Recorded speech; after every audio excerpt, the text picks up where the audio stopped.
నువ్వు వెళ్ళు.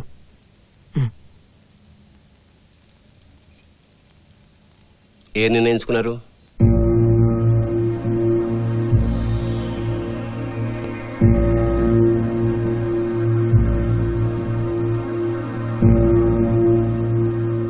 నిజమే డాడీ, మీరంతా అనుకున్నట్టుగా మా ఇద్దరి మధ్య ఉన్నది ప్రేమే. మీ ఇద్దరి మధ్య ఉన్నది ప్రేమని అర్థం చేసుకున్నందుకు చాలా సంతోషంగా ఉంది. ఏ ప్రేమికుల మధ్య అయినా స్నేహం ఉంటుంది, ఏ స్నేహితుల మధ్య అయినా ప్రేమ ఉంటుంది. నువ్వేం మాట్లాడుతున్నావు నాకు అర్థం కావట్లేదురా. ఒకటి చెప్పండి డాడీ, మీరు అమ్మ నా మీద చూపిస్తుంది ఏంటి, ఆంటీ సిరి మీద చూపిస్తుంది ఏంటి? ప్రేమ. ఏ రిలేషన్షిప్ లోనైనా ఇద్దరు మనుషులు కలిసి ఉండాలంటే వాళ్ళ మధ్య ఉండాల్సింది ప్రేమ. మా మధ్య కూడా ఉంది అలాంటి ప్రేమే. ఈ ప్రేమలో ఒకరి నుండి ఒకరు ఏమీ ఆశించం. ఏమీ ఆశించని ఈ ప్రేమ పేరే ఫ్రెండ్షిప్ డాడీ. ఫ్రెండ్షిప్. చిన్నప్పుడు ఏమి తెలియని వయసులో తన దగ్గర బొమ్మ లాక్కున్నప్పటి నుంచి మా ఫ్రెండ్షిప్ మొదలైంది. 20 ఏళ్ళ తర్వాత కూడా మా మనసులు ఇంకా అక్కడే ఉన్నాయి.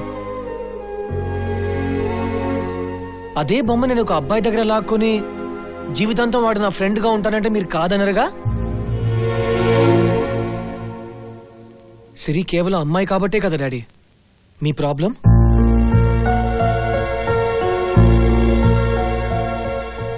ఒక అమ్మాయి ఒక అబ్బాయి వయసు వచ్చా కూడా ఫ్రెండ్స్ అని తిరుగుతుంటే చుట్టూ ఉన్న ప్రపంచం ఒప్పుకోదురా. అన్నా చెల్లెళ్ళు ఒక బైక్ మీద పెడుతుంటేనే 100 మంది 100 రకాలుగా అనుకునే సమాజంలో బతుకుతున్నాం రా మనం. నిజమే, కానీ 100 మంది 100 రకాలుగా అన్నారని అన్నా చెల్లెల రిలేషన్షిప్ ని మార్చలేరుగా.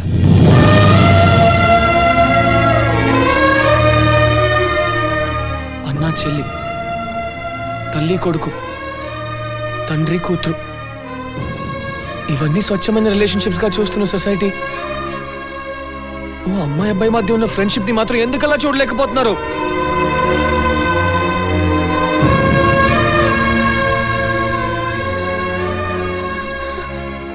ఇన్ని రోజులు మేమిద్దరు ఫ్రెండ్షిప్ అనే ప్రపంచంలో హ్యాపీగా తిరగగలిగామంటే అది కేవలం మీరు మాకిచ్చిన ఫ్రీడమ్, మా మీద ఉంచిన నమ్మకమే.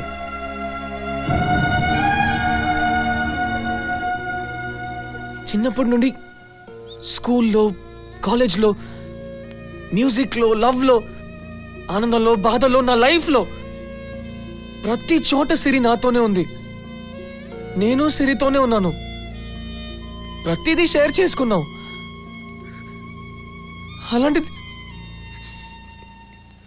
అలాంటిది నా బెడ్రూమ్ ని కూడా తనతో షేర్ చేసుకోవాలనే ఆలోచనని నా కళ్ళలో కూడా ఊహించలేను.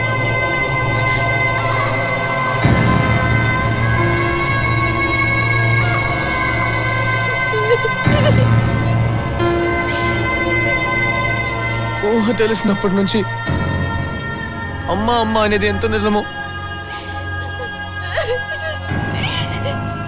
సిరి నా ఫ్రెండ్ అనేది అంతే నిజం.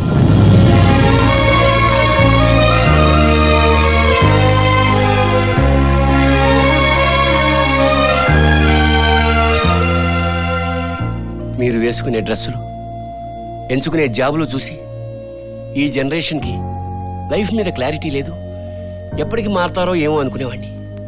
కానీ ప్రేమకి స్నేహానికి మధ్య ఉన్న సన్నని గీత మీద మీకున్న క్లారిటీకి ఈ జనరేషన్ చూసి మారాల్సింది మేము అనిపిస్తోంది. మీకు ఫ్రీడమ్ ఇవ్వడం మా గొప్పతనం కాదు, దాన్ని మిస్యూజ్ చేసుకోకుండా ఈ రోజు కూడా ఇలా ఉండగలగడం మీ గొప్పతనం.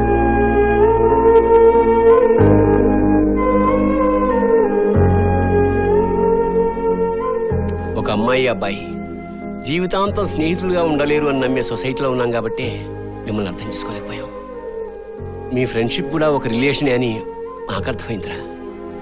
కానీ ఇది అర్థం కావాల్సింది మీ జీవితాన్ని పంచుకునేవాళ్ళకి.